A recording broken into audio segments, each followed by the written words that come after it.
Megastar Chiranjeevi ఈ పేరు గురించి ప్రత్యేకంగా పరిచయం అవసరం లేదు. ఎందుకంటే ఆయన పేరు చెబితే కలెక్షన్లు, రికార్డులు గుర్తుకు వస్తాయి.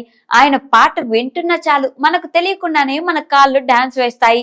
తన నృత్యాలతో, నటనతో, పోరాట ఘట్టాలతో తెలుగు ప్రేక్షకులను ఉర్రూతలూగించారు. దాదాపు 4 దశాబ్దాల పాటు అగ్ర హీరోగా కొనసాగారు.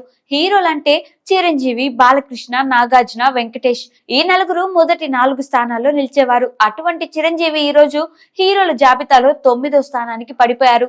వినడానికి మెగా అభిమానులకు ఎంతో బాధగా ఉండొచ్చు, లేదంటే ఇబ్బందికరంగా ఉండొచ్చు, కానీ ఇది వాస్తవం. మన తెలుగు హీరోల్లో ప్రస్తుతం చిరంజీవి తర్వాత 10వ స్థానంలో విజయ్ దేవరకొండ నిలిచారు. ప్రతి సంవత్సరం ఆర్మాక్ సంస్థ తెలుగులో అత్యధిక ప్రజాదరణ పొందిన హీరోలు ఎవరు అనే విషయంలో జాబితాను ప్రకటిస్తుంటుంది.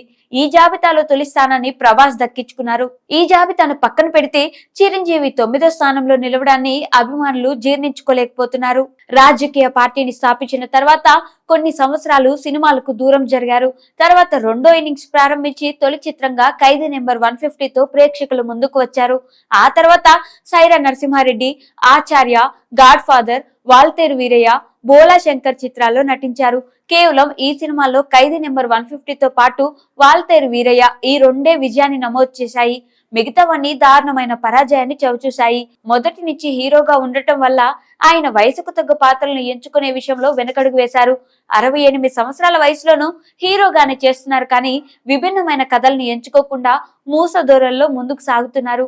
జైలర్ లో రజనీకాంత్ పోషించిన తరహా పాత్రలను పోషిస్తే మంచి ఆదరణ దక్కుతుందని, అలా కాకుండా ఒకే ధోరణిలో నటిస్తే పరాజయాలు తప్పవని విశ్లేషకులు అభిప్రాయపడుతున్నారు. ప్రస్తుత తరం ప్రేక్షకులు అభిరుచులు చాలా విభిన్నంగా ఉంటున్నాయని, వాటిని అందుకోవడానికి చిరంజీవి ఎంతో కష్టపడాల్సి ఉంటుందంటున్నారు.